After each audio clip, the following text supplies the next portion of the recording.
Uh, First of all, let me just try to correct the record. First of all, thank you, Jonathan, for that very nice introduction. I was on the school board. I was on the Newark Board of Education from 1971 to 1974. I served a 3-year term. I was appointed to the Newark School Board at the age of 17. And I think I still hold the record for the youngest fully empowered voting school board member in the history of the United States. I was not a student representative. I was not an appendage to the board. I was one of the Newark Board of Education's 9 members. At the time, in the early 70s, well, up until about 1986, Newark, New Jersey had what's called a Type 1 school board. Type 1 are school boards that are appointed by the mayor of the city, town, village, municipality. They're appointed. A Type 2 school board is one where people run for a school board election, right? Run in the school board election. It was in around 1986 that people in Newark, through a coalition that our organization, the People's Organization, was a part of. It was called People United for Better Schools, PUBS. And PUBS campaigned on changing the Newark School Board from a Type 1 school board, which was appointed by the mayor, to a Type 2. Because at that time, people felt that an elected school board would be more democratic than an appointed school board. And they were successful in that effort, and I'm not going to delve into that because I could spend an hour just talking about that effort and what has happened since.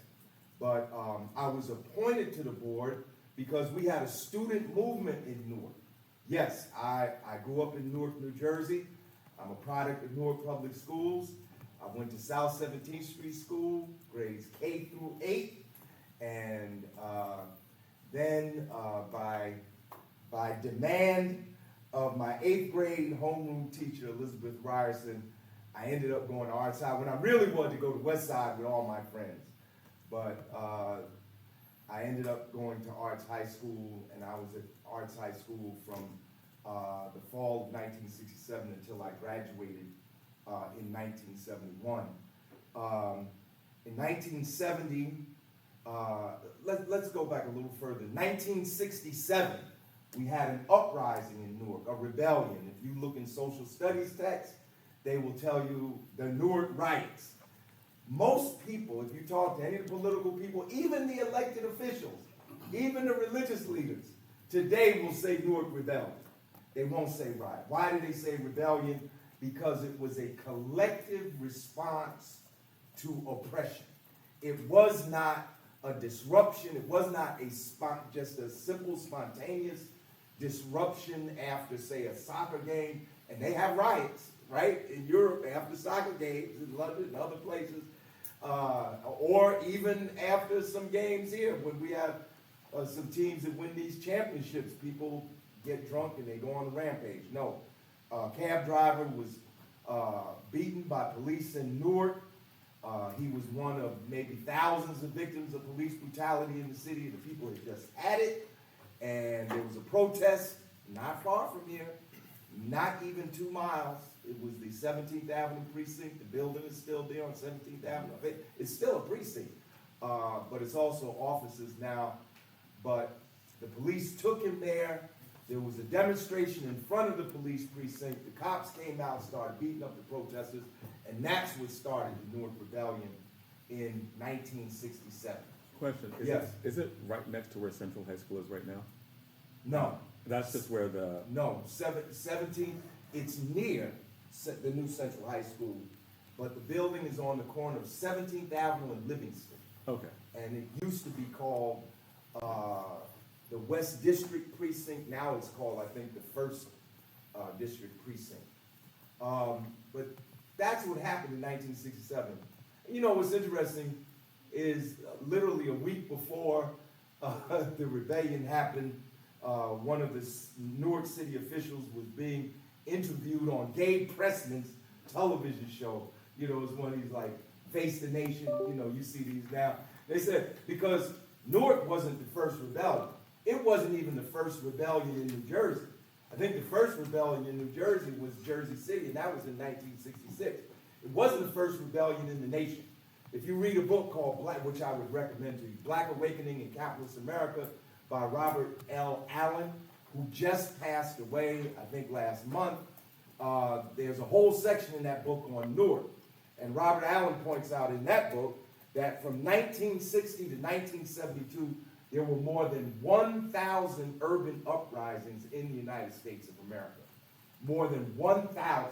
I mean, we had a slogan like, you know, I kind of came into the movement at the same time as appointed to the school board, and it was called like right around the cornerism, because we thought there was so much uprising going on, people actually thought we were on the cusp of a revolution in the United States of America. When you say Yes. could you clarify what you mean when you say the movement? Yes, I will. Go ahead. Can you define to me what uprising is? Uprising. Uprising is when people collectively rise up, they break from their normal routine of life and push against whatever institutions and systems of oppression and practices of oppression that exist. They push against those. And, you know, an uprising can take place, can take different forms. Some uprisings can be nonviolent, when you just have massive non-cooperation. Like people say, we're not working anymore. A general strike is a kind of uprising. When workers in different companies and industries say, we've had it, we're not working anymore, we just sit down and nothing moves.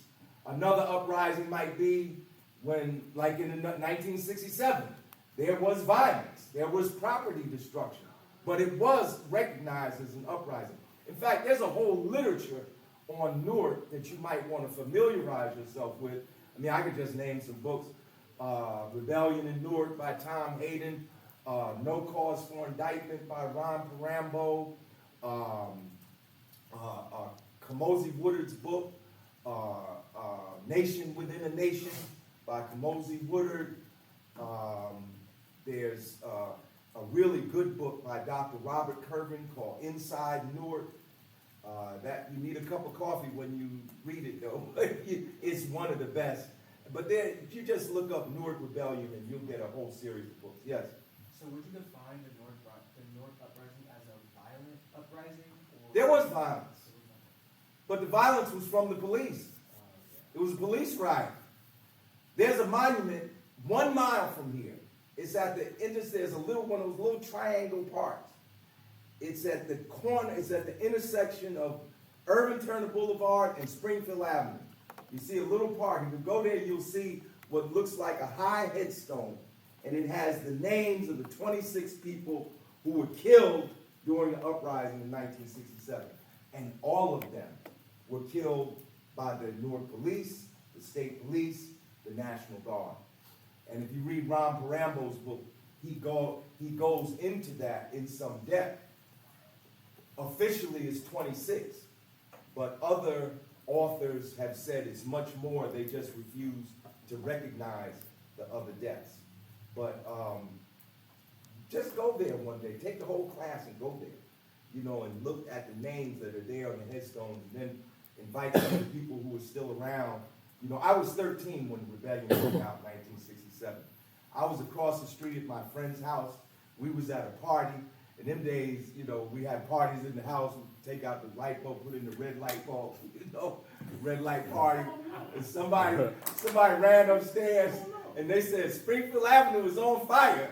You know, and I ran downstairs. We all get ready to run down there and get killed. My mother was standing across the street on the porch, 527 South 12th Street. My mother was standing, get your butt over here, get upstairs. And from our second floor porch, we watched the rebellion unfold in our neighborhood. Back then, business was much more decentralized in Newark. Like, you did have the central business district downtown Newark, but almost every avenue was alive with economic and commercial activity. Even my little avenue, 16th Avenue, I literally didn't have to leave the neighborhood. Had a grocery store on one corner, Had the vegetable store, like a whole store for vegetables, right? Had the vegetable store in another corner, had the candy store in another corner, had the laundromat across the street, had shoe stores, clothes stores. My doctor's office was on 16th Avenue, 2 blocks from my house. Can you imagine that? The doctor living in the neighborhood. You can't imagine that now, right? My doctor, Dr. Morano, because I was always sick. I had asthma when I was a kid. Because back in those days, most of the homes, the old homes in Newark were heated by coal, not by, well, a lot of homes now are either gas or electricity, but it was primarily coal back then, and coal fumes, you know, like cigarette fumes, you know, can give you asthma and other kind of respiratory problems. So the community was dynamic. So we watched this unfold in the community, and it was quite cataclysmic. Hundreds of millions of dollars of damage was done. And I'll never forget, because there used to be a supermarket on the corner of Springfield and 11th Street. Now it's AutoZone. It was a Good Deal. It was the Good Deal supermarket in 1967. My mother, we were under military occupation. You read now in the news, right, about the troops occupying Washington, D.C. Newark was under military occupation. When the rebellion broke out, they at first thought they could put it down with the 1,300-member Newark police force. That didn't work. Governor Hughes sent in 700 state troopers. That wasn't enough. He declared martial law and mobilized the National Guard. 1,500 National Guard came in Newark.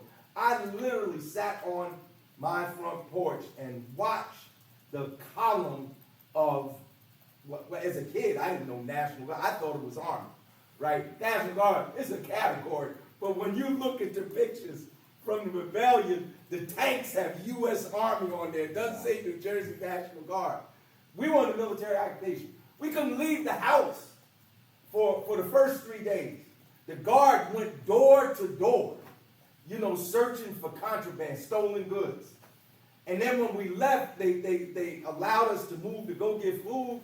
Our cars would be searched coming in and out the block. It was military occupation. I saw soldiers in formation with rifles, in jeeps, in half tracks. A half track is a little tank, you know, where one person can sit in it. You know, I mean, and this was what was going on in Newark in 1967. But the upshot of it is, in the midst of all of that, in the midst of all, because the rebellion was like from the 12th of July to the 17th, literally on the 20th of July, a Black Power conference was held in Newark. And all the most militant people, or most of them, were at this Black Power conference. To this day, I'm like, how did they get in the city? You know, but they held the first Black Power conference in 1967. Yes. Can you explain more on the Black Power conference? Yes. The Black Power conference was initiated. It actually came out of an effort that started in 1966. Because, remember, there was a civil rights movement, right? Dr. King, the civil rights workers, fighting against apartheid in America. And they accomplished a number of things, one of which was the passage of the Civil Rights Act of 1964. Have any of you read the Civil Rights Act of 1964? No. Read it. You should read the Civil Rights Act of 1964. You should, have any of you read the the Voting Rights Act of 1965? You should read it. Let me ask you this question. Have any of you read the Emancipation Proclamation? No. God, what kind of school is this? I'm leaving. How can you have 4 years of secondary education in a country that's roiling with racial tension today and not have read the Emancipation Proclamation, which was a document that begins the process of ending slavery in the United States of America? You've got to read the Constitution of the United States. You've got to read the Declaration of Independence. You've got to read the Emancipation Proclamation. You've got to read the Voting Rights Act. Some people say we didn't even have democracy in America because most black people couldn't vote after the end of Reconstruction. From the compromise of 1877 forward and the initiation of Jim Crow, millions of black people couldn't vote. So democracy kind of comes into existence for a majority of the people with the passage of the Voting Rights Act of 1965. To be a good debater, you have to have knowledge of the subject matter. You really do. Like, there's a difference between being a good talker and being able to out-talk somebody, and you think you're a good debater because you could out-talk your friends, and then you go up against some real debaters, boom! You know, you're flat-footed because you don't have the best debaters are people that master the information. You have to inculcate the information. Like, I would recommend all of you, if you haven't seen it online, I know a lot of you on social media, there's a guy named Mehdi Hassan. He has a media outlet called Zeteo, Zeteo, Zeteo. Last month, Mehdi Hassan debated 20 white racists, 1 against 20. And you really have to see it. Now, you know, you may walk away with a different impression I have, but the reason I say that is because you see, whether you agree with his opinions or not, you see that he has a mastery of the information. And that's the best way to be a good debater. When I was at Princeton, when I was a student at Princeton University, I took a course in public speaking. Today, I wish I had taken debate. Because well, for some people, you know, they don't like public speaking. But anyway, you know, relative to debating, it's easier to stand and talk for 20 or 30 minutes or 45 minutes or an hour to people if you're not being challenged. If you're not being challenged, it's a whole nother thing. And you know this as debaters, to actually go toe-to-toe and have your ideas tested in the laboratory of real life. That's why I wish I had taken debate, because this is a time we need debate. This is a time, we are almost in a period parallel to that of the Civil War, to the beginning, parallel to the beginning of the Civil War. Civil War begins in 1860 with the firing, Confederate troops firing on Fort Sumter. But the Civil War, there's a whole series.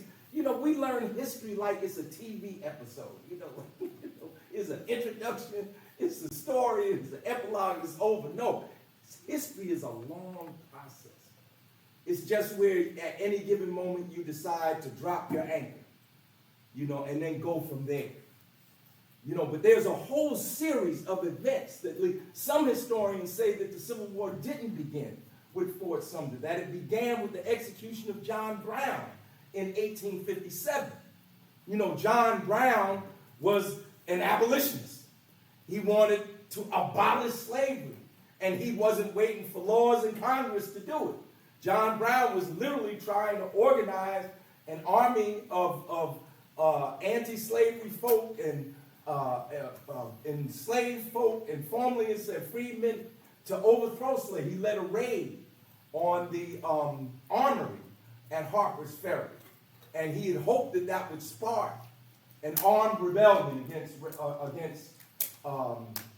slavery, and it didn't, because they got ratted out as usual. You know, you think something is kept secret, you know, and you know, the U.S. Army was there, and they took John Brown, and they hanged John Brown. And they hanged all the people that were with John Brown that they caught, because some of them they didn't catch. Even John Brown's sons, I think one of his sons got hanged with him. You should learn the story of John Brown, because John Brown was a white person who was militantly opposed to slavery. I mean, he was too militant for some black people. Like Harriet Tubman was supposed to go with John Brown on the raid to Harper's Ferry, but she couldn't. Frederick Douglass was like, no, I'm not going, because this doesn't sound like a plan that's really going to work. You know, so there, but a lot of people see, because John Brown was quite popular. There was a play on Broadway about John Brown. There were comic books about John Brown. He was like a folk hero. When he was killed, when he was hanged, it was time, you know, it was almost like now. And we find ourselves in a situation now, in the 20th century, when what we call democracy in this country is being replaced by fascism. I don't know about you. I don't know you individually. I don't know how much education you've had. I know that when I was in high school, we took Social Studies 1 and Social Studies 2. And the amount of time that we spent on World War II was not much. And like, if I ask you, who was Adolf Hitler, what would you say? Oh, he was the third black leader in Nazi Germany. And did he seize power in Germany? Yeah. No, he didn't. Hitler was elected. Say it with me. Hitler was elected. He did not seize power. He was a leader of a popular movement and a party called the Nazi Party. And the Nazi Party campaigned and got people elected to, was it called the Bundestag? Was that what the parliament was called in Germany? It was called Bundestag. And the Nazis had about, well, see, they had a different kind of system in Europe. They have what's called a parliamentary system. We have what's called a winner-take-all system. What's the winner-take-all system? Winner-take-all is 50 plus 1. If you're in an election, you get 51% of the vote, you win the election. In the European election, it's different. When they're choosing, let's say, people running for parliament, if you get 5%, in some countries, if you just get 5% of the vote, you get somebody in Congress. Because they realize that everybody doesn't see it the same way. And in fact, it might not even be seen in a kind of dual way. You know, it might be tripartite, or it might be five. But anyway, if you look in the history of Germany, you'll see that there were over 20 parties represented in the German parliament. And what they have to do, they have to form a coalition government. If your party doesn't get 50%, if you get like over half, you can appoint everybody. But if you don't, you have to form a coalition with other parties to put together, to cobble together a government. And that's basically what happened. That what would be called the liberal Democrats and the conservatives, they coalesced with the Nazi Party and formed a government. And when you coalesce that way, you negotiate. Okay, you want me to come in your coalition government. What am I going to get? They said, Herr Hitler, we will give you vice chancellor office. Hitler said, oh, hell no. You want me to come to coalition? I want to be the chancellor. And that's what happened. Read it. You don't even have to read a whole history book. You just Google it. How did Hitler come to power? He was elected. Yes, they had on boots and they had uniforms and Nazis and they had the brown shirts and they had all that stuff. But in the final analysis, he was elected. And we have a situation in our country today. It's not exactly the same. No two situations are exactly the same. Each situation has its particularities, but there are parallels. And sometimes there are things that are the same. And what we have now in this country is an attack on democracy, and there's great tension, and this is the time you're going to see a lot of debate in this country. Black people are under attack. Some people would go as far as say, I'm in that group, would go as far to say that there's a war against black people in this country. Literally, everything that we fought for is being erased before our very eyes. Yes? So when you talk about mastering the information, do you just talk, like, when you talk about mastering the information, do you talk about reading, or is there another way to, like, master information or something? Yes, there's all kind of ways to get information. One, I encourage reading, just like I encourage writing. I mean, we don't even teach cursory writing anymore, you know, it's crazy. But read, but you have something now, right, that I didn't have when I was in high school and I didn't have when I was in college. You have YouTube. And you can literally go on YouTube and see just about anything. Like, if you as debaters, if I would urge you to do something, what would I urge you to do? One, I would urge you to listen to the speeches of Dr. King? How many have heard any speech beside I Have a Dream by Martin Luther King? See, how you gonna do that, right? How you gonna have a Martin Luther King holiday, Martin Luther King National Monument, Martin Luther King Street, Martin Luther King School, and you know Dr. King wrote 5 books, 6 books? Let's see, how many?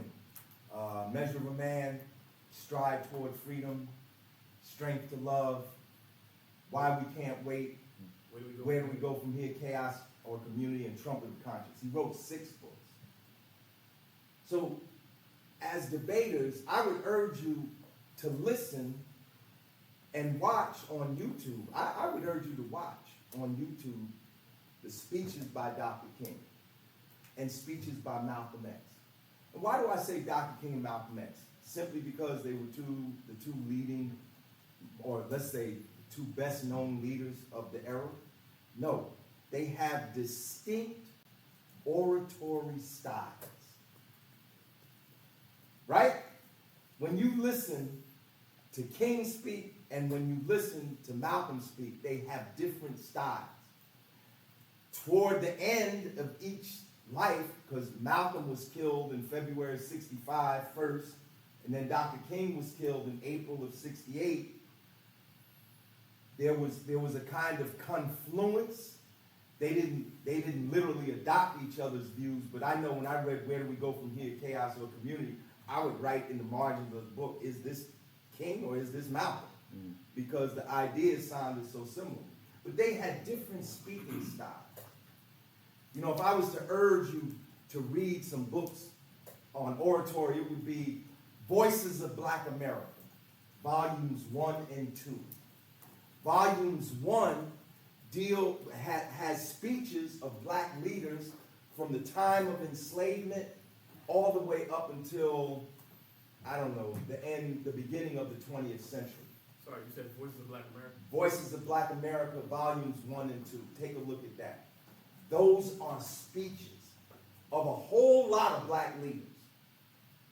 And when you read them, you can see how they presented ideas in their time.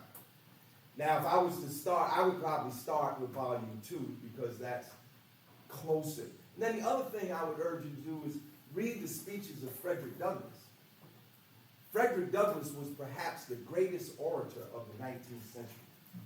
Many people don't know there's a collected, a selected works of Frederick Douglass is 5 volumes. Selected works of Frederick Douglass. Like, you've heard that phrase that there is no struggle, there is no progress, right? Now that comes from a speech. That's just one line from a whole speech. And I believe it's a speech that Douglass gave to the Women's Society in Onondaga, New York. I think it was in 1858, something like that. Don't quote me on that. But it's from a speech. If you read that whole speech, you know, I was just amazed that a man like this who had no formal educational training, no, it was against the law to teach black people how to read and write. You could get killed to teach black people how to read. Can you imagine that? Like, you taught me how to read, and they find out you taught me, and you'd be killed, and I might be killed too. And they put white people in jail. There were white people that would teach black people how to read. They put the white people in jail. You know, imagine that. Because why? Because if black people know how to read and write, they'd write their manumission papers, which some did. What's the manumission paper? It's a document that states this person who had been enslaved was now free. You know, we say who the slave master was. And you know, we had to walk around. You know, when we were slaves, a lot of slaves actually had to wear tags. Some slaves were branded in the face. Can you imagine that? I mean, y'all know about the branding off the ships, but they would brand slaves in the face with the master's brand. All kind of horrendous stuff. And right now, Trump, the president, is censoring the African American Museum of the Smithsonian to take out anything they find offensive. And I'll say it, anything they find offensive to the white supremacist narrative of this country. I mean, it's crazy what's going on in America now. students being arrested for protesting against genocide in Gaza, universities being extorted out of millions of dollars, like Columbia had to give up what, $22 million, to satisfy.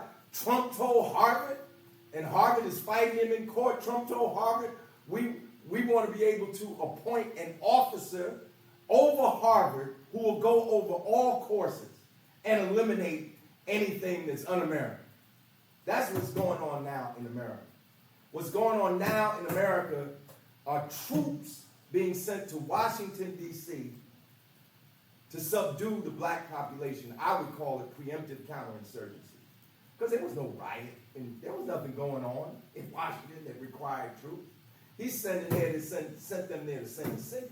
And what did he say when he sent them there? He said, yeah, I'm going to go to New York, I'm going to go to Chicago and Philadelphia. What's the common denominator? New York, Chicago, Philadelphia, all have large black populations.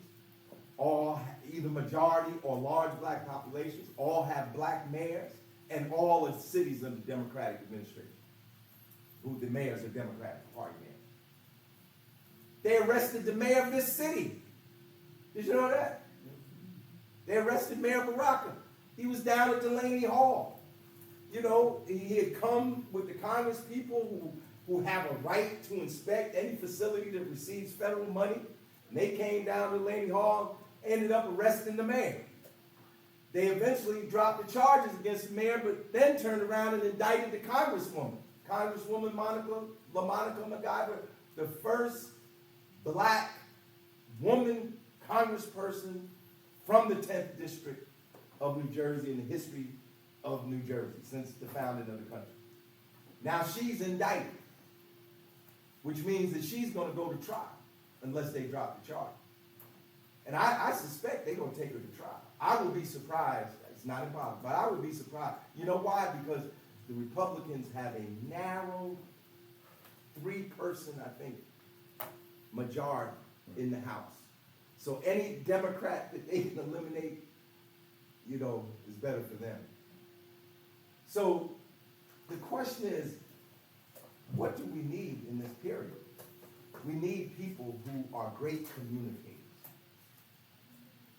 Especially in this era where free speech is being suppressed.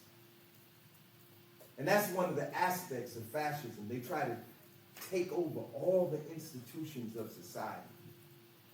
There was a little guy who was a giant intellectually. His name was Antonio Gramsci. He was in Italy in the 1920s because fascism doesn't come from Germany originally, right? It comes from Italy. The first, yes, go ahead. Mussolini, that's right.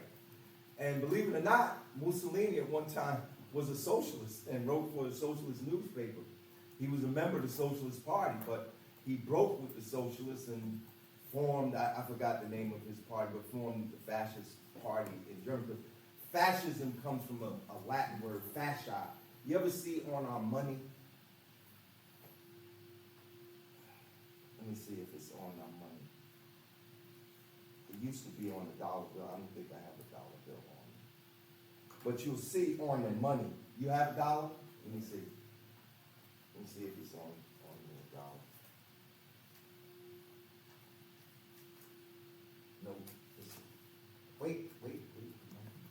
No, it's not there. It used to be on the money. But if you go into Congress, you'll see the medallion, the seal, the Great Seal of the United States of America.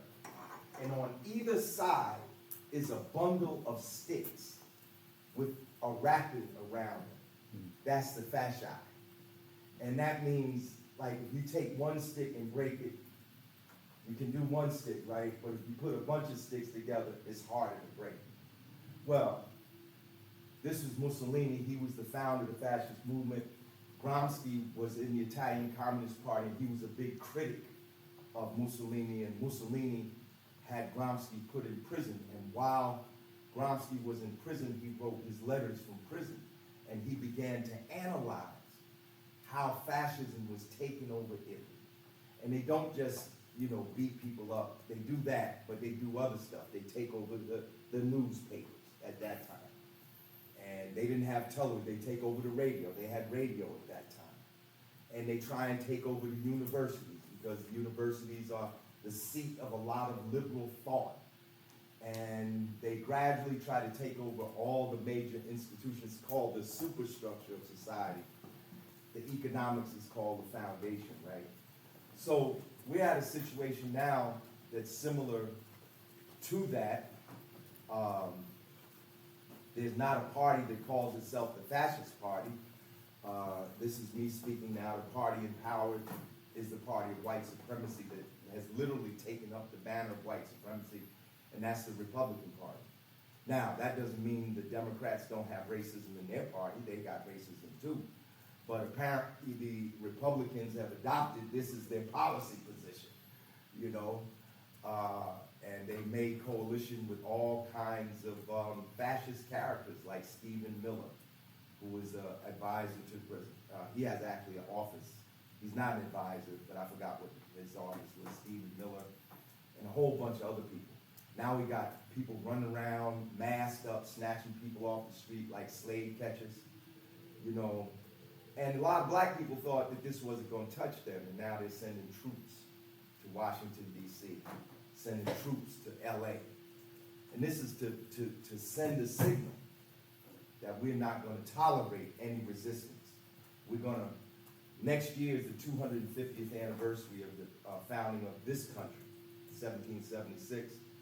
So now they're going to go through all the museums, not just the Black Museum, and eliminate anything that they see counter to the white supremacist narrative of the United States. Yes, sir.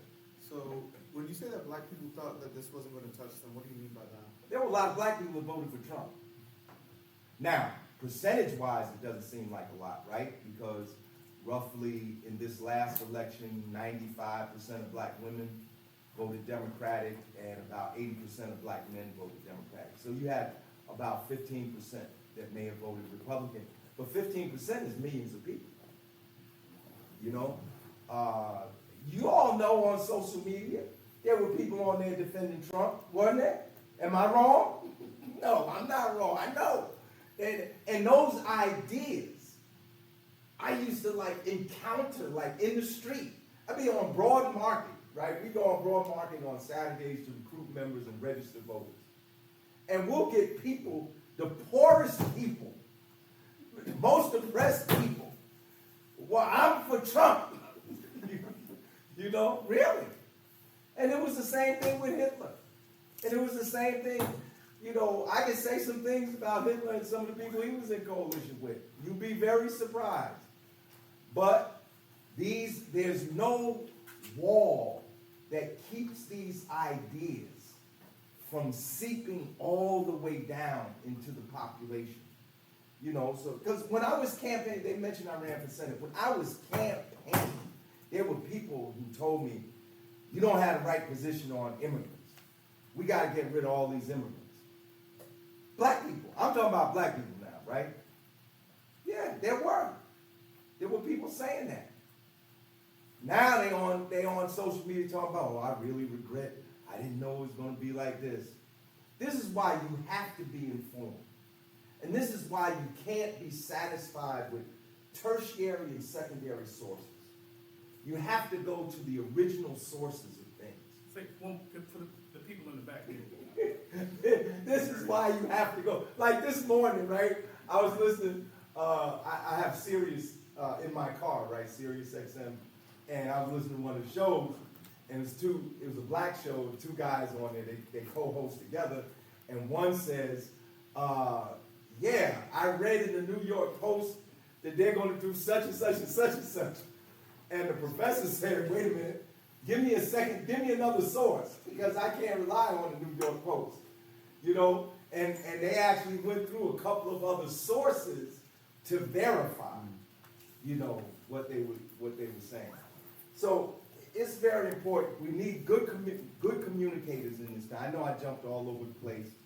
We need, and I'm going to stop so you can ask some questions. Go ahead, John. One question I have, right? Like, you started with the Newark uprising. Right, and I left that. And you were talking about, like, the impetus was police brutality. Right. And a community of black people that were sick of the way in which people were policed in Newark. Right. When I was reading, I believe it's the Kamosi Warder book, and it talked about literally police talking about walking up to somebody and just shooting them and killing them, Yeah.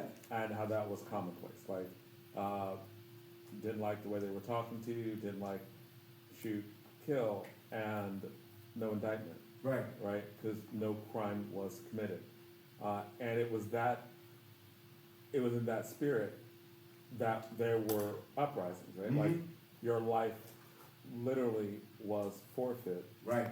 and and you knew if you did something to walk in the right neighborhood, you would die. Right. Like, you could be killed. Right. You could be killed, you could be jailed, and there was no due process, Right. right? You talk about fascism now. Right.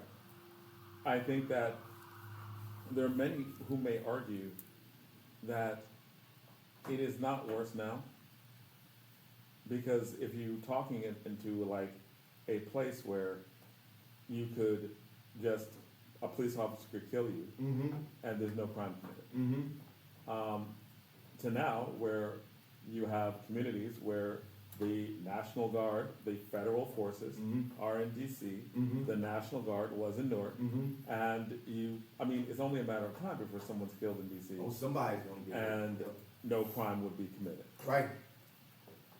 Why is now different than then? Well, you just kind of explained it in your own way. You talked about what was going on in '67, and you talked about what's going on now in Washington, D.C. in 2025. Let me try to say how it was different.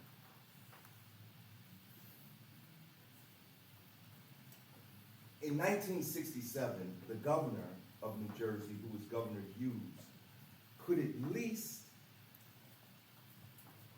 make the pretext that I'm sending in the National Guard because there's a riot in Newark, in his words, a riot. And you could look it up, you could look up Governor Hughes mobilizes National Guard, New Jersey, 1967. But he had a pretext to do that because there was, civil disturbance. And civil disturbance based on the perceived, like he wasn't actually murdered, the taxi driver. Right, the But taxi they driver perceived- was not murdered, but it So was many other perceived that he had been murdered. But even if he hadn't been murdered, the rebellion would have happened. It was ready. It was ready to go. I mean, if it hadn't been Smith, it'd have been somebody else. Because violence was so pervasive. Right, because police violence was so pervasive, and in Washington, there was no pretext for the National Guard. There was no riot. He just sent troops. What did he say? He said, I'm sending in troops because there's homeless people on the street, the city is dirty, the crime is high, so I'm sending in troops. When his own FBI guy, Kash Patel, had just presented information to Congress saying that crime was on significant decline in the country and in Washington, D.C. I mean, there was no reason. He did it in Washington because Washington had a distinctly different form of government that allowed him to do so. Washington, D.C., the District of Columbia, is a special, I don't know what word, administrative unit of the federal government. At one time, Washington was administered by members of Congress. There were members of, before 1973, there were members of Congress, they had a little committee and they ran Washington. Washington was 65% black. People in Washington said, we want home rule. And in 1973, they got home rule. But they got home rule under a charter that outlined specific purposes where the president could step in and take over Washington, D.C. And that's what Trump has tried to do. Now, he got checked on last Friday because he wanted to take over the police. And the court said that the charter really doesn't allow you to take over the police. So the court said, well, the police should cooperate with the federal police. you know. But he could mobilize the National Guard because the District of Columbia has a National Guard. When didn't Trump mobilize the National Guard? January 6th. And this is what's clear to everybody. The Capitol was literally under attack. Congress people were running for their lives. They thought they were going to be killed. They had built a gallows outside the Congress building to hang the vice president. And for hours, people were begging Trump to mobilize the guard. He wouldn't do it. I'm just He pushing. only did it after basically all the violence was over and then said these were wonderful people. I'm just pushing. And then he freed them. All the people that were arrested. And they weren't finished arresting people. They literally, the Justice Department was dedicated to finding everybody that was in the attempted overthrow of the government to convict them. 1,600 had been convicted. He pardoned. And see, Hitler did something similar. You know, yes, go ahead. I wanted to bring that up, especially because, like, we asked the question, like, if Hitler's retarded. I was thinking about, like, the night of, like, Long Night. The night of long night, So I was right? thinking about, like, how the writing was on the wall from the start. How you have this individual, you know, who had, like, a questionable past in history, convicted felon, right? Went to, Trump's case didn't go to prison or anything, but, like, convicted felon, right? And, you know, gave speeches built on anger and hatred and all that, did some sort of riot of some kind, gets elected anyway, and people are surprised when Right. he's kicking people out. Right, right. I would really urge you to listen to a series that Rachel Maddow produced. You know Rachel Maddow? CNN, right? No, MSNBC, sorry. MSNBC. You can go on, I think YouTube, or you go on MSNBC and look for Ultra, U-L-T-R-A, Ultra. She actually produced 2 parts to it that talks about the rise of fascism in the United States. All this didn't begin with Donald Trump. You know, the fascists used to pack out Madison Square Garden. They used to have rallies with a giant picture of Adolf Hitler on one side and George Washington on the other. Just like the Confederates. I mean, just like the Confederates. When the Civil War broke out, the Confederates believed that they were the inheritors of the legacy of the American Revolution. Because they said the country was founded on slavery. They was right. Right. But this is what I'm saying. We don't think about that now.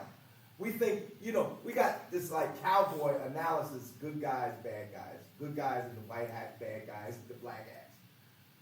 You know, there's a whole argument to be made about the American Revolution itself. That it wasn't necessarily founded, it wasn't necessarily fought because of taxes on tea. It was fought because the British had outlawed the international slave trade. And there was a case called the Somerset case, which was going to lead to the abolition of slavery. And the slave masters in this country thought that eventually the British were going to end slavery in the colonies. Remember, they ended it in the Caribbean, in the English colonies, long before the Civil War. Long before the Civil War. But, you know, they were worried that the King George was going to eliminate slavery in this country. Yes. 2 things. What was the name of the Rachel Maddow show you wanted? Ultra. U-L-T-R-A. And it gives you a history of the development of right-wing and fascist parties. My mother used to work for arms manufacturer, Picatinny Arsenal. It's like up in, I think, where is it? Is it in Sussex County? Might be Sussex or Morris County. Yeah, it's northwest. My mother worked in Picatinny Arsenal. Picatinny Arsenal was bombed in the 1950s by a group called the Silver Shirts. They were like the Klan, except they had white robes, they had silver shirts. They were the Silver Shirts. And they bombed the Picatinny Arsenal here in New Jersey. And somebody went to jail for it. There were members of Congress who openly collaborated with the Nazi government in journey. This is what you'll find out when you listen to the Ultra. I really would urge everybody, student, adults alike, to listen to this. And you begin to see the parallels. And these people never went away. Look, in 1960, I know I'm going on about stuff that has nothing to do with what you're asking. No, But let me just say this does. real quick before I forget the thought. In 1960, people talk about like the beginning of the end was the election of Richard Nixon. Nixon was elected in 1968. He was elected on like a right-wing anti-civil rights kind of platform. But it really doesn't begin there. Remember, Lyndon Johnson ran against Barry Goldwater. And Barry Goldwater, who was, I believe, from Arizona, Yep. he was the senator from Arizona, he had aligned himself with the Birch Society. And the Birchers were a right-wing racist group. So this alignment, and then that was in what? 64. In 68, you have the beginnings of the Southern strategy. Remember, the South was Democratic. All the people in the South were Democrats. A lot of black people were Republicans until the 1960s. Raise your hand if you already knew that. Right. A lot of black people were Republicans because what? Because the Republican Party was the party that prosecuted the Civil War. The Republican Party was the party of the Union, was the party of Lincoln. They prosecuted the war to the end. Give them that much credit. You know, there's a lot of other shady stuff that was done, but I mean, more Americans died in the Civil War than in World Wars I, II, Vietnam, and Korea combined. That's what it took to end slavery. People have Can you petitioned repeat for an that? end to slavery. Can you repeat that? More Americans died in the Civil War than in World Wars I, II, Korea, and Vietnam combined. When I was in school, they used to say it was about 600,000. Now many historians say it was maybe as many as 1 million people. If you count civilians, if you count just soldiers, I think it's up to like 700, 800,000. But if you add civilians, it's even more. This segues into the question I was asking. Go ahead, That might. because let's get to the end. Right. No, it is, it seems like you are making an argument about today when you compare it with Hitler and fascism. Mm-hmm. It seems like you're not making that lightly. No, not at all. There, in the 80s, people used to call Reagan a fascist, Right, and it seemed like that was rhetorical. right. It seemed that way. It was,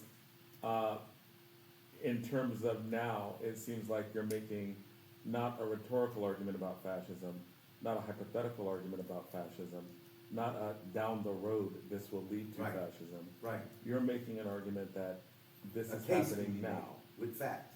And I think that the implication of that is, well, mass murder, right? Like you talked about the Civil War Mm-hmm. and how many people died in the Civil War. Right.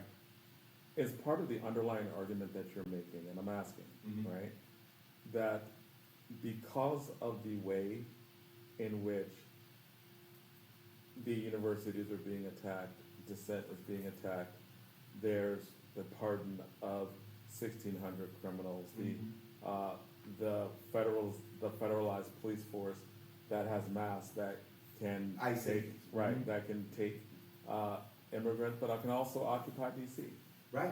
And that can also harass people in New York and other cities. The attack of against the mayor and the congresswoman Right. is part of the argument that you are making, is that we are on the verge of mass murder and slaughter in the United States. I Or don't is that know if hyperbole? we're that far yet. I mean, some could argue that the mass murder is in one sense happening. I mean, we are at a stage where concentration camps are being built, what they call alligator Alcatraz, down there in Florida. They're gonna build a second one. I don't even know what they're calling that one. But these are concentration camps. Make no doubt about it. And so we're there. Now, it's very interesting. Trump mobilized the D.C. National Guard, but just yesterday and the day before, Mississippi and some other states are sending their National Guard. It's how interesting it is that these other states happen to be the former Confederate states that are also going to contribute to the National Guard force in Washington, D.C. Let me say this, though, and at the risk of perhaps sounding to some people extreme, I would proffer that the roots of fascism are deeper than the fascism of the early 20th century. The fascism of Italy, Germany, and other places at that time. Japan was part of the Axis. I really can't speak. They had a monarchy, which is an emperor, which is a whole different discussion. But I would say that the roots of fascism go to American slavery. And why do I say that? When Hitler was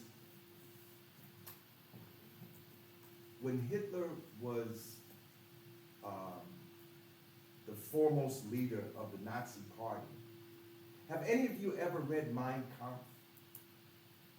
You really should, or read a summary of it, or just Google Mein Kampf, and maybe they give you, a 5-minute summary. Hitler speaks admiringly of the Native American reservations in the United States of America. Yes. There's a book that I told people to read about how the German legal framework was based on the United States. Mm-hmm. Like, Yeah. There it is. and one of the things that was craziest about the book I read was basically the higher level Nazi leaders Mm-hmm. had a meeting. Mm-hmm. And they were trying to figure out what was going to be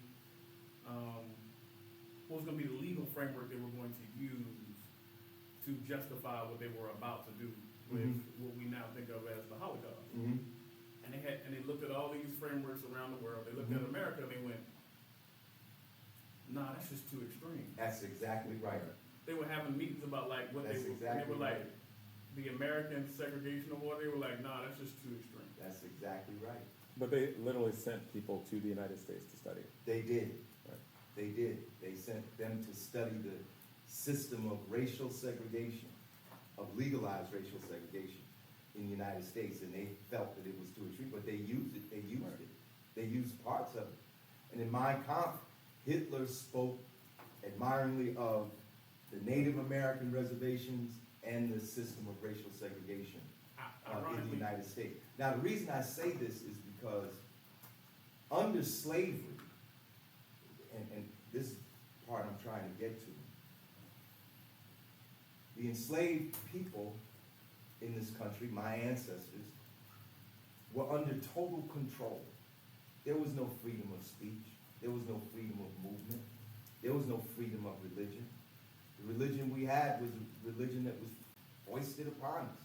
We adopted it, and in some ways we transformed it, and some of us still have that religion today. Our labor was not our own. Our inventions, and there are many cases, take my word for it, there are books on this, of inventions by enslaved people. The patents went to the master, not to the enslaved. The profits went to the master, not to the enslaved. So you have a situation where you have an enslaved people, you have a confederacy that's controlled by a small group of plantation owners and their families. And to me, that's fascism. And what you have after that is a kind of extrapolation. When I was a student at Princeton University, we campaigned against Princeton's investment in companies that did business with apartheid South Africa.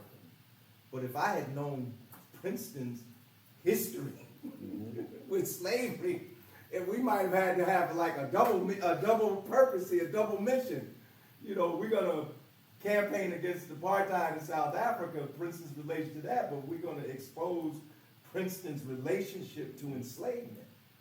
And Princeton was very much, all of the Ivy Leagues, there's a book called Ebony and Ivy, and you read that, all of them, Rutgers University, all of them were involved in enslavement. And I would say that, like, apartheid South Africa, as wicked as it was really the offspring of America. The grandchild. It was the grandchild. It was the offspring of America. Because the American system was a system that was adopted by these other settler colonial states. South Africa was a settler colonial state. New Zealand, where they eliminated the Tasmanian people, was a settler colonial state. Australia, where they had genocide against the Aborigines, was a settler colonial state. Canada, you know, which was a settler colonial state, you know, The other one over there in the Middle East. right, took the land like America did, took the land from the Native American people, killed a lot of Native Americans, put their children in boarding schools, you know, and said, we gotta take the Indian, we gotta, what was it? We gotta kill, there was a slogan that they had. But anyway, they had to literally divest the indigenous people of their culture. They had to make them Europeans. They will kill the men, As much as assimilate they the could. woman. Huh? Kill the Indian, save the man. Say it again. It was kill the Indian, save Kill the Indian, save the man. There's a movie, if you can get this, what is it called? Kill All the Brutes? Yes, exterminate all the brutes. Exterminate All the Brutes. If you can see that movie, watch that movie. Yeah, But the point is this, we could stand here, and I'm gonna wrap up, and maybe we just do a couple more questions. I could talk all day long about the injustices. The question is, what are we going to do? What are you going to do?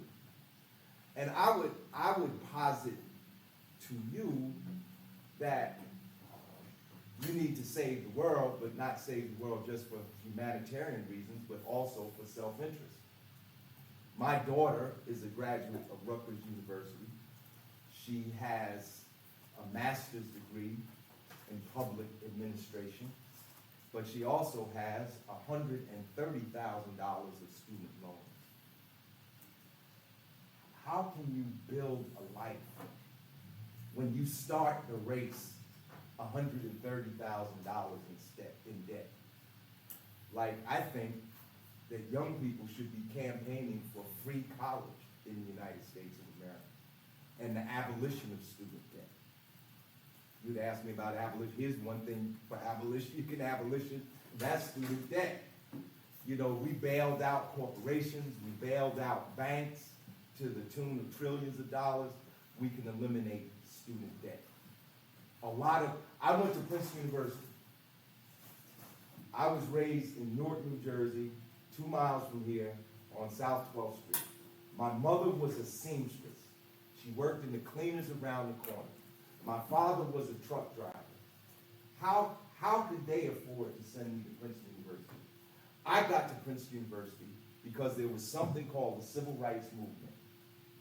And the Civil Rights Movement kicked the doors of these universities that either didn't accept black people at all or only accepted token numbers of black people. And that eliminating that racial bar helped me to go to Princeton. There was also something called the Higher Education Act. I had mentioned the Civil Rights Act of '64, the Voting Rights Act of '65, but the Higher Education Act, which I think was of '66, that created financial aid. All of us in here that went to college got some kind of financial aid. There was no financial aid before 1966. The only financial aid there was the GI Bill. If you were in the Army and you survived the war, you could get a loan for housing, for a house, and get to college. And most black people, the federal government didn't even give those benefits to. I'm talking about the black soldiers. A lot of them didn't even get the benefits. But anyway, theoretically, the GI Bill. It was after 1966 in the Higher Education Act. So what has happened since 1966 and the 1960s is the gradual erosion of all of those things that were accomplished. And now, not this past June of 2024, the Supreme Court declared an end to affirmative action in higher education, except for those in military schools. Isn't that interesting? Right. Isn't that interesting, right? So as long as you're done. That's right. You know, you can have affirmative. We'll take you in the military, but we're not going to take you over here. You know. So I'm saying that it's in your interest to struggle. In your interest to struggle to have a better life, to make a better life for your children. Like right now, I have 2 grandchildren. I'm scared that they're not going to have the benefits that I have. And then, you know, everybody in here is going to get old. I know you don't think about it now, but Social Security. How many of you know what Social Security is? Okay. What's Social Security? It's sort of like your social security makes it able to, like, for example, when you retire, if you have like things or opportunities to go through so that you don't retire in poverty. Exactly. Very good. Give her a hand. I didn't think nobody knew what Social Security was. Now I'm giving you another question, Smarty. When did Social Security come into being?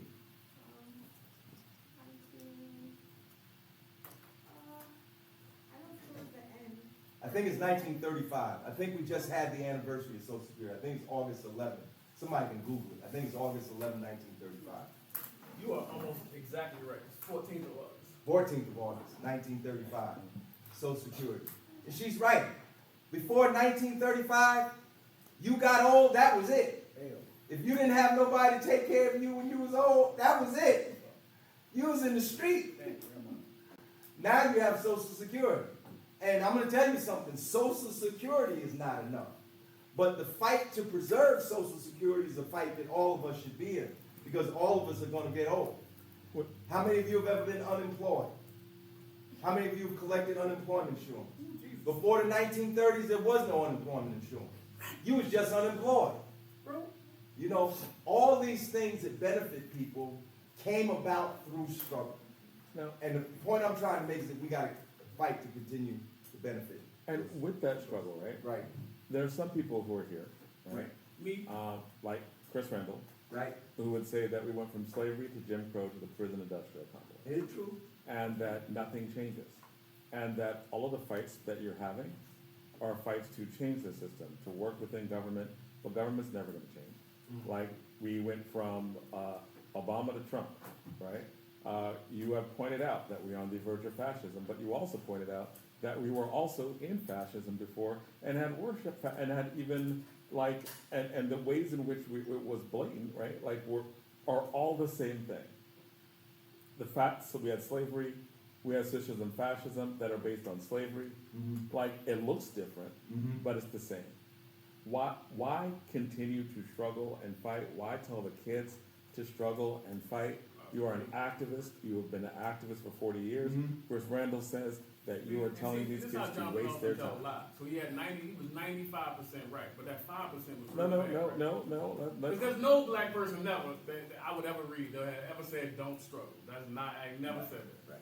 Not, Well, Don't use the government. Don't. Well, that's not necessarily. It's not going to change. Let That me, don't mean that you can't right, let me say this, right? die to get everything he just said. He just said everybody died. He is not one thing that he just said. He did not say there was a pile of bodies. And also, honestly, I get it, Mr. Austin. You don't believe that there's a pile of bodies necessarily. We know that when fighting starts, you gotta be different about that. We understand. But we know that everything he just said there was a pile of bodies. He said, all y'all get together and go down the street a mile from where you are, and we can discuss the pile of bodies that happened that created Right. all So that has nothing to do with whether or not you should struggle. The question is, what do you think is the outcome of that? that the outcome would be futile. I said the change will not occur. Right. I did not say the outcome will be futile. So we say. So stop telling lies. So if he says no least change be will accurate. occur, if no change will occur, why struggle? Because no I change. said the struggle should not be. Du Bois said, hold your chin up, fight on, knowing the Negro can't win. You forgot that I said that. So, And is oh, by the your- way, is you yours- also forgot that for decades you've been propagating the same information all over the country. You. So when No, you're no, saying no, when you're saying no, you can't no. win, what do you mean? Oh, are you gonna be intellectually honest at any point? All the time. No, you're not right So now. so you're to- saying to assume. you're saying no change can No, take place. to assume. I'm Who's saying- you? Who's you? You not? You didn't say that? Wait. So Okay, I see. They debated so that. if you are saying we're trying to get to the ultimate point of resolution, right? You can classify it any way you I'm want. sorry, did you control Newark No, Shaw's debate? I'm just saying How many classify it any trophies in way there you did want. you get saying that? Classify No. it way you said- want. I hate Chris, the fact that Chris, you're intellectually classify. dishonest. No. Perpetually, all the time. Chris. Right now. Chris. No, not Chris. You said Explain. Chris Randall. If it is Are not you that, the guy? if it is not Are that, you, is then you with me explain. or no? Chris, Which side are you on, Austin? I know it's hard right to figure out. now- What side are you on? Well, can I let him answer the question. No, don't Or at least lie. tell him what the question No, is. don't lie. Chris, tell him what the question is. No, Stop. Don't lie. Tell him what the You're question lying. is. Tell me what the question. Tell him what the question is. What I have said, Okay. Chairman, Yes. who you've known me for 15 years, what I've said in public around you is, Right. the act of struggle should not be centered in the way we think about politics on the inside of the government, because those frameworks are subject to change, and the change is one type of anti-blackness to another. Have I not said that to you directly? I'm sure you have. Yes, sir. And I On said, all politics. and I have still said it in on the public. show. What I have not said is that struggle is irrelevant, and that you should not do it, which is intellectually dishonest. Well, if And it I've never is said that. it To is not a not single person I've the ever implication that many people draw from I can't help people Afro-pessimism. who are- No, wait, stop, because this is not just about you. The implication that is often drawn from what you have said, or You from didn't what say you it. no, wait, stop. The implication is that if you are struggling for change, then it is futile. Now, maybe that's not you. That's fine. Is it you? But if you are saying, I don't say it's futile. All right. So Maybe I sent you an email to them. do you think if there went from slavery to Jim Crow to the prison industrial complex, if we are in situations now that are as bad as they were before, then what is the point of the struggle? Well, all progress, all human social progress occurs through struggle. And it is true that systems of oppression continue to exist throughout the ages. That is true. One could say that at one stage of human development, slavery was the norm. It was not the exception. That throughout, a certain period of the ancient world, there was slavery. So, and people rebelled against slavery. And they moved from that system to another system that some would call feudalism, where people, let's say, were not legally tied as individuals, but they were legally tied to the land. And then what happened? There was a revolution against feudalism. That was the French Revolution and the English Revolution. During the feudal period, people spoke of the divine right of kings. The kings were the agents of God, not just the Pope, that the king was the agent of God. And to rebel against the king was to rebel against God. And that was a very powerful thing. They used that to put down a lot of rebellions. But then what happened? There was the Magna Carta, when the English, let's say the English bourgeoisie, so to speak, they were not the nobility of the robe. They were not royally divine, but they had accumulated great wealth. They hold a lot of lands. They got together and they told John, they said, John, we're not with this program anymore. Here's what we want to do. And rather than be headed, rather than be killed, he said, okay. And that was the beginning of the British Parliament, right there, the parliamentary system. I mean, not as we know it, but the fact that the king was no longer the sole voice of authority. And then there was the English Revolution. You should read about Oliver Cromwell, you know, and he overthrew, who did he overthrow? James Stewart? But I think that. But let me finish. The point I'm trying to make is that yes, a paradigm can remain in, a paradigm of inequality can be in place, but people have struggled to change that paradigm. So people struggled against slavery, people struggled against feudalism. You had the French Revolution, you had the English Revolution. That's where a lot of our stuff comes from in the United States. You had the American Revolution. And then you had other revolutions where it was no longer simply to change who held political power, but to change the root of political power, which was economic power. So you had, and let's not leave out the Haitian Revolution, the only example in history of slaves rebelling and establishing a republic, for which I think Haiti is still being punished until this day. But then you had other kind of revolutions. You had the Russian Revolution, which was to overthrow the capitalist system, because feudalism was ultimately replaced by capitalism.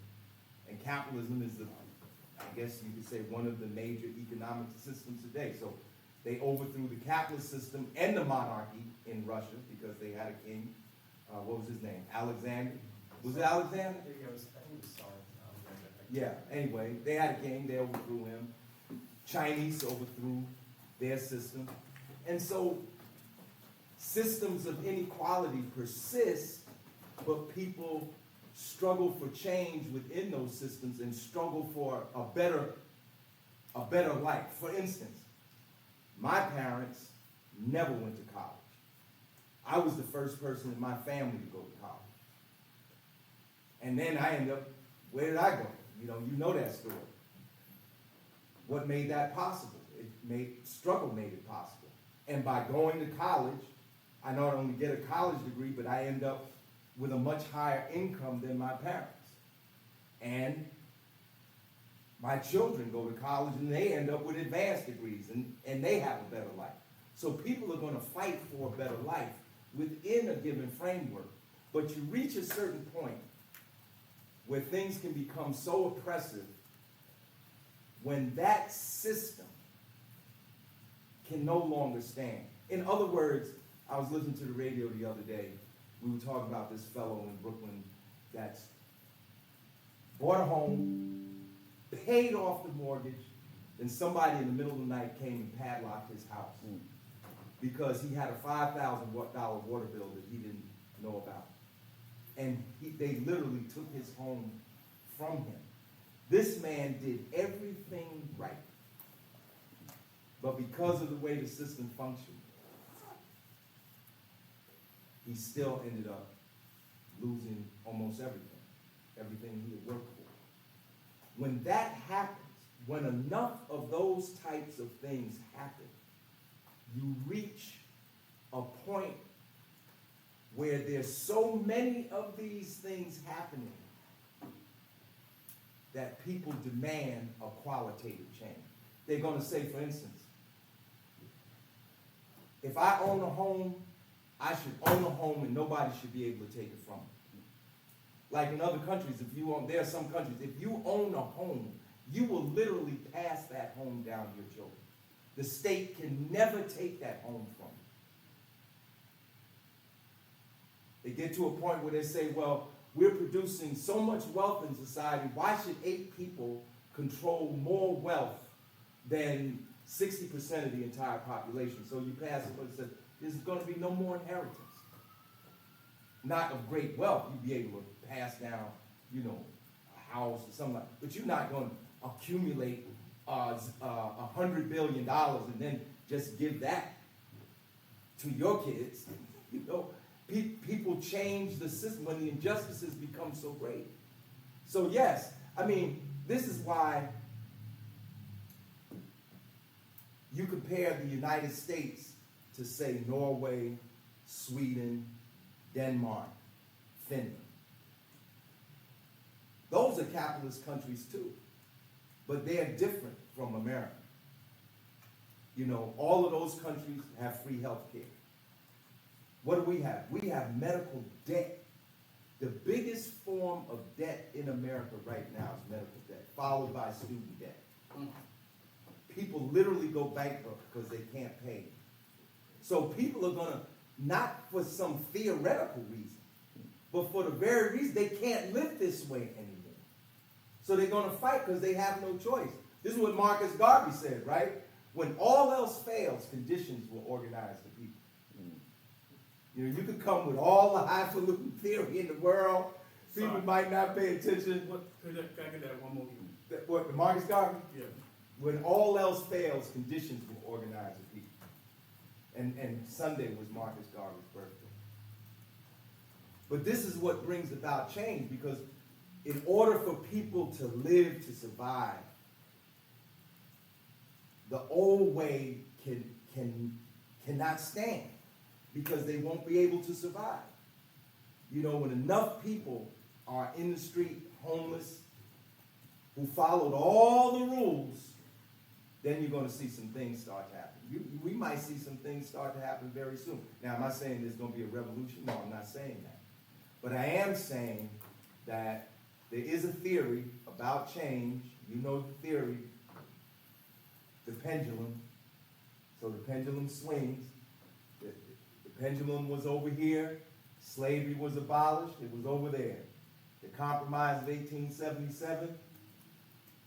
Pendulum went back the other way. Civil rights movement. Pendulum swing over here. Richard Nixon and 40 years of Republican rule, including Donald Trump, more than 40 actually. Pendulum is over here. So the pendulum is going to swing back. The date, the time, the month, I can't say. But I will say this, that the more intense the repression and suppression of the Trump administration, the fiercer the resistance is going to be. Like, just look, like when you think of people protesting in the 1960s, who do you think about? Who do you think? Just say, be honest. Who's protesting in the 1960s? Dr. King, Dr. King. And who is he? civil rights leader. And what's his race? He's black. Yeah, if you say protest, you think to see most people in most people's minds going to be black people. You look out there now, you look and see who's protesting. The No Kings protest that happened, what was that, on June 14th, when Trump had his military parade. Most of those protests were white people. Most of those protests were white people. Right now, if you go online and you look at the Free D.C. protest, Free D.C., that's an organization that's fighting against occupation in D.C. Most of the people in there are white. You see a lot of black people because D.C. is a black city, but you see a lot of white people. So the question is, will we be able to maintain a multiracial coalition long enough to effectuate the kind of change that's necessary? And crescendo to that, you would say, No. All right.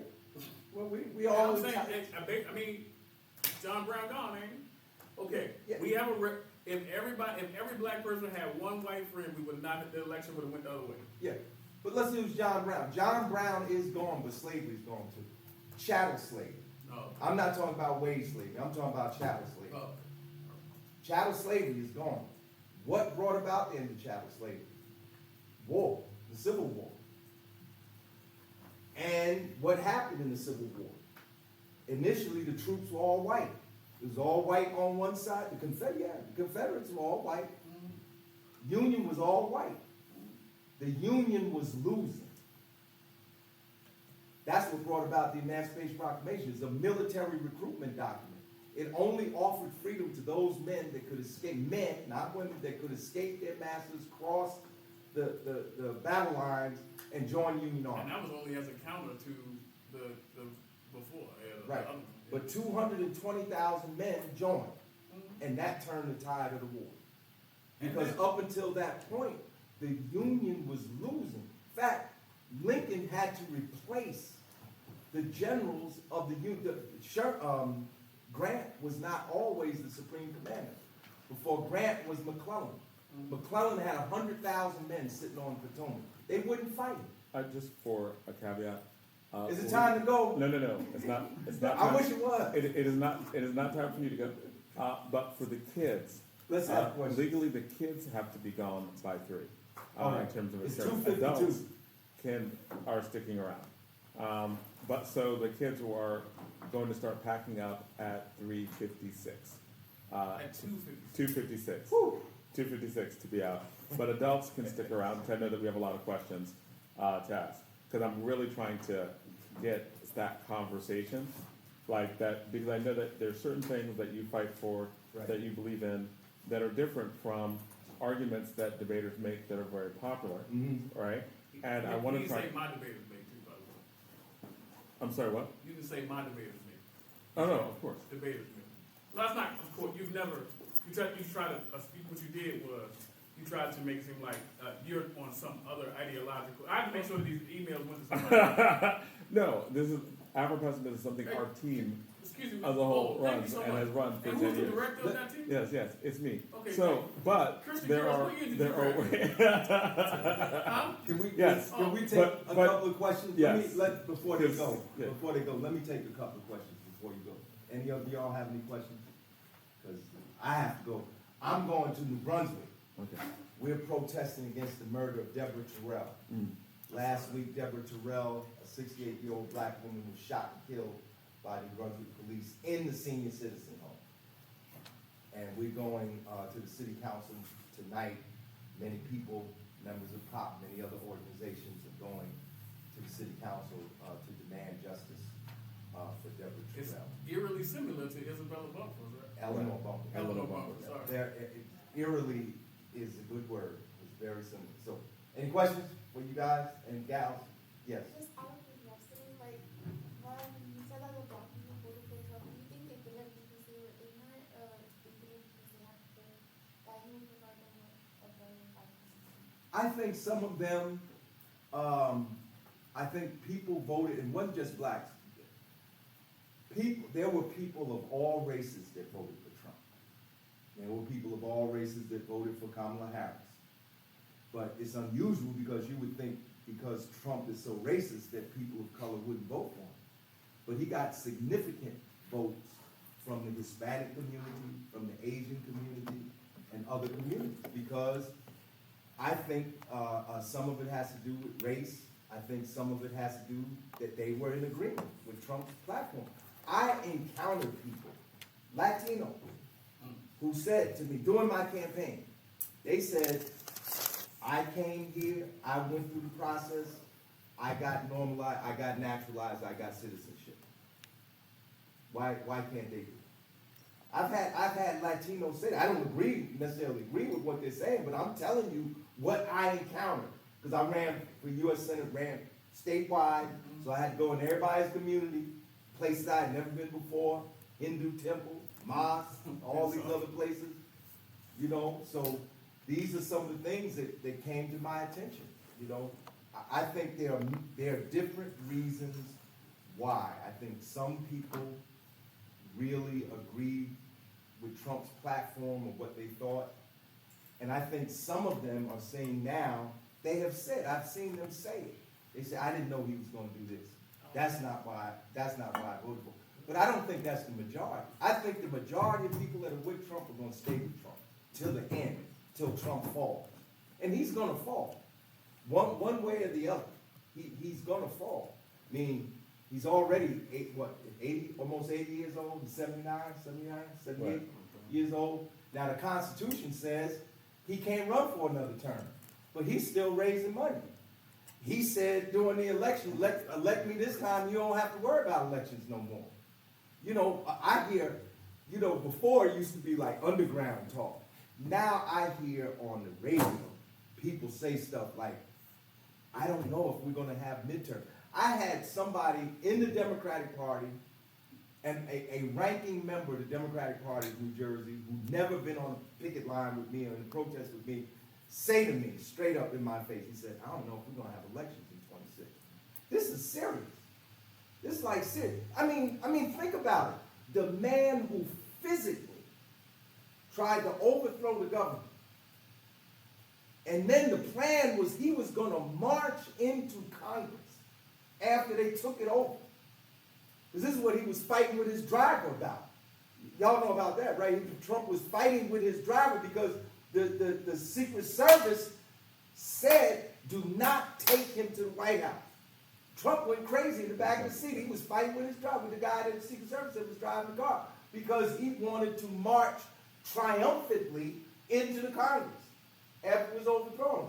And it didn't go down like that. So now this person is back, you know, and just yesterday said we're going to eliminate mail-in voting.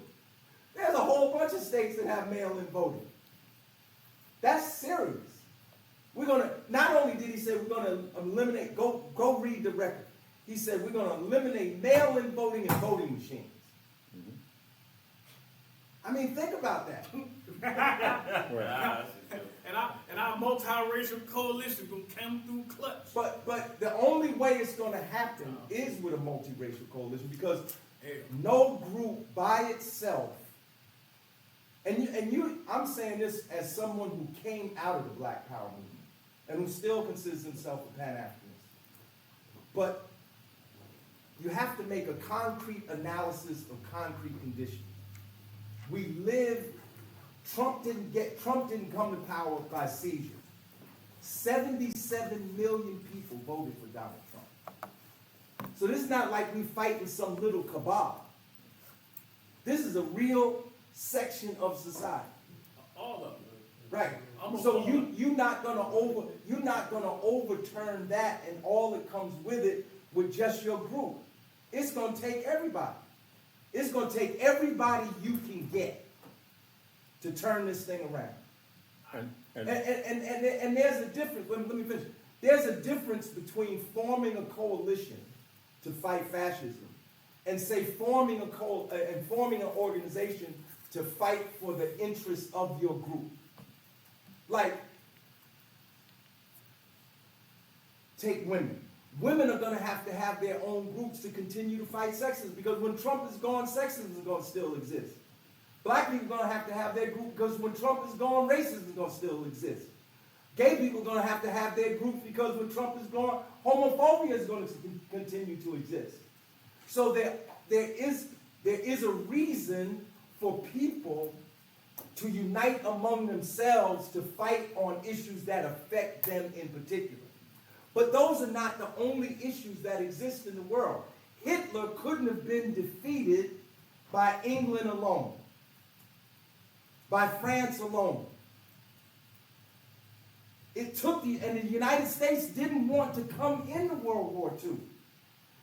There's evidence to say that Roosevelt knew the Japanese were going to bomb Pearl Harbor, but he didn't stop it because he wanted to bring the U.S. into World War II. Imagine that. The Soviet Union sworn to revolution and the overthrow of capitalism.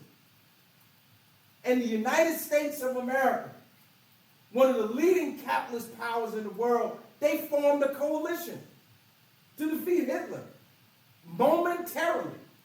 They had to do that at least to get rid of that guy. And then when Hitler was gone, they went back to contending with one another. So there are circumstances and situations that force conditions, like Marcus Garvey said, conditions force you to do some things sometimes that you might not like.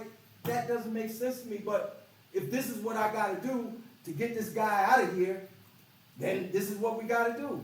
Because remember, it was an axis. It was England and the United States and all other countries. And then the Soviet Union, they never teach this in school. How many people did Russia lose in World War II? Okay. How many? Wait, let's. How many people did Russia lose in World War II? 300. Russia lost 27 million people in World War II. You never learn that in school. You learn that the U.S. won World War II by itself. That's what you learn. Many of you probably didn't even know the Russians and the U.S. was on the same side, at least for 3 years. And right. They were making movies in Hollywood where they were talking about Uncle Joe. You know, talking about Stalin. Everybody talking about how evil Stalin was now. They were making movies in Hollywood where they would talk, dialogue would be, yeah, you know, let's go. We can't wait for Uncle Joe to send his guys. You know, it was the Russians that pushed. Hitler came in and occupied Russia. No, Go just- ahead, keep Yeah, sorry. I was about to bring that up. That like there was this massive push because like historically invading Russia has never gone well. All right, When Hitler tried to do it. The only reason why I have to stop right now is 3 o'clock. because, well, yeah, kids literally can't be in science high school, adults can, but kids literally can't be. All right. Just because of the So, permit, y'all. Yes, I'm so just sorry. because, well, yes, and We do not want to break this for up. insurance reasons, kids after 3. Thank you for Can't be listening here. to me. For But, so give him a huge clap, right?